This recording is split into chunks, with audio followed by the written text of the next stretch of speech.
بسم اللہ الرحمن الرحیم۔ قال اللہ سبحانہ وتعالی وَأَتِمُّوا الصِّيَامَ إِلَى اللَّيْلِ۔ قرآن کریم میں اللہ سبحانہ وتعالی کا ارشاد ہے کہ روزے کو رات تک پورا کرو۔ دراصل روزہ یہ بنیادی طور پہ تین چیزوں سے رکنے کا نام ہے، اکلیوں و شربیوں و بعالن، کھانے سے، پینے سے اور ازدواجی تعلقات قائم کرنے سے رکنے کا نام روزہ ہے۔ اور روزے کی کئی اقسام ہیں۔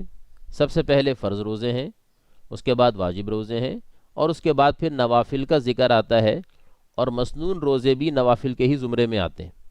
تو فرض روزے کی دو قسمیں ہیں، فرض ادا اور فرض قضا۔ یعنی اسی رمضان کا روزہ اسی رمضان میں رکھنا ہے، اس کو کہتے ہیں فرض ادا، جو کہ عاقل، بالغ اور مقیم اور صحیح مسلمان کے اوپر فرض ہے۔ تو فرض روزہ رکھنا یہ مسلمان کے اوپر جو ہے لازم۔ اور اگر کسی وجہ سے بیماری یا سفر کی وجہ سے کسی مسلمان کا روزہ نکل گیا، یا اور کسی سستی اور کاہلی کی وجہ سے، تو زندگی کے اندر جلد از جلد موت سے پہلے پہلے اس روزے کی قضا کرنا بھی واجب ہے۔ اور قضا کے باوجود بھی روزہ فرض ہی رہتا ہے، ایک تو فرض ادا اور فرض قضا۔ دوسرے نمبر کے اوپر جو ہیں واجب روزے ہیں۔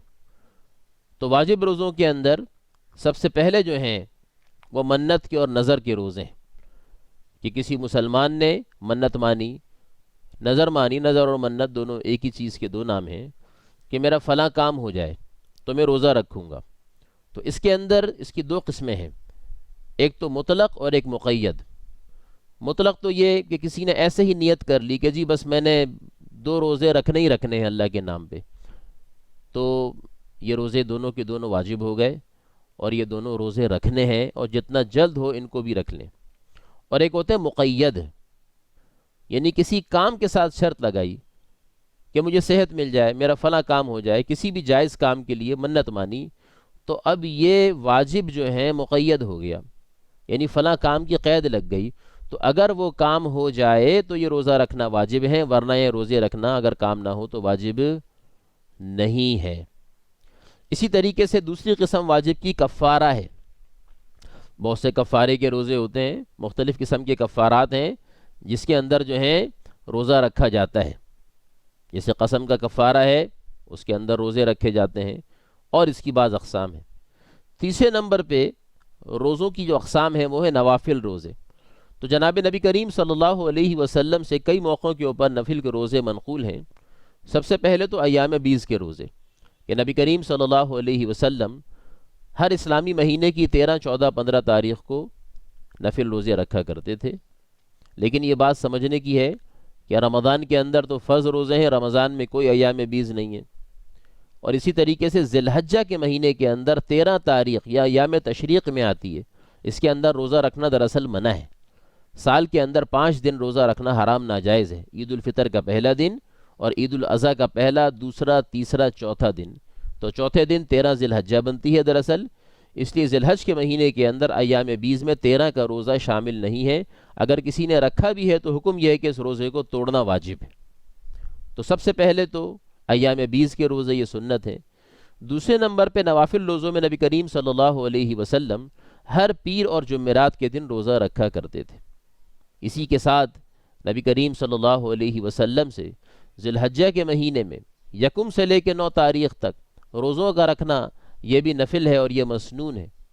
ہر روزے پہ اللہ سبحانہ و تعالیٰ 1 سال کی عبادت کا ثواب عطا فرماتے ہیں، اور 9 ذی الحجہ کا روزہ فرمایا اس پہ 1 سال پچھلے اور 1 سال اگلے گناہوں کو اللہ سبحانہ و تعالیٰ معاف فرما دیتے ہیں۔ اسی طریقے سے 15 شعبان کا روزہ بعض روایتوں سے ملتا ہے، آیا کہ روایات ضعیف ہیں، لیکن اس کو رکھنے کی گنجائش ہے۔ لیکن اگر اس روح سے اس کو دیکھیں کہ نبی علیہ السلام ایام بیس کے روزے رکھتے تھے، تو شعبان کے اندر بھی ایام بیس میں 15 تاریخ داخل ہے، تو 15 شعبان کا روزہ ایام بیس کے روزوں میں شامل کر لیں تو روزہ بھی ہو جائے گا، ثواب بھی مل جائے گا۔ اور دوسرا یہ کہ نبی کریم صلی اللہ علیہ وسلم شعبان کے مہینے میں کثرت سے روزے رکھتے تھے رمضان کی تیاری کے لیے۔ اما عائشہ رضی اللہ تعالیٰ نے ارشاد فرماتی ہیں، ترمذی شریف کی روایت ہے کہ ہم نے شعبان سے زیادہ نبی کریم صلی اللہ علیہ وسلم کو روزے رکھتے ہوئے کسی اور مہینے میں نہیں دیکھا، یعنی رمضان کے بعد شعبان میں سب سے زیادہ روزے نبی کریم صلی اللہ علیہ وسلم رکھتے تھے۔ اور نفل روزوں کے اندر ایک روزہ جس کو صوم داؤدی بھی کہتے ہیں، حضرت داؤد علیہ السلام اللہ پاک کے برگزیدہ نبی تھے، بنی اسرائیل کے نبی تھے. ان کی ترتیب یہ تھی کہ وہ ہر ایک دن کے بعد روزہ رکھا کرتے تھے، یعنی ایک دن روزہ رکھنا اور ایک دن روزہ نہ رکھنا، اس کو صوم داؤدی کہتے ہیں. تو فرمایا کہ اس کے اوپر جو ہے اخص الخواص عمل کر سکتے ہیں، لیکن عوام الناس کو چاہیے کہ اگر روزہ رکھنے کا ارادہ ہو تو پیر اور جمعرات اور ایام بیز کے روزوں کی نیت کریں. اللہ سبحانہ و تعالی ہمیں اپنے روزوں کی حفاظت کی توفیق عطا فرمائے، اور اپنے روزوں کو اللہ سبحانہ و تعالی زیادہ سے زیادہ اعمال کے اندر منہمک رہتے ہوئے گزارنے کی توفیق عطا فرمائے. وآخر دعوانا ان الحمد للہ رب العالمین.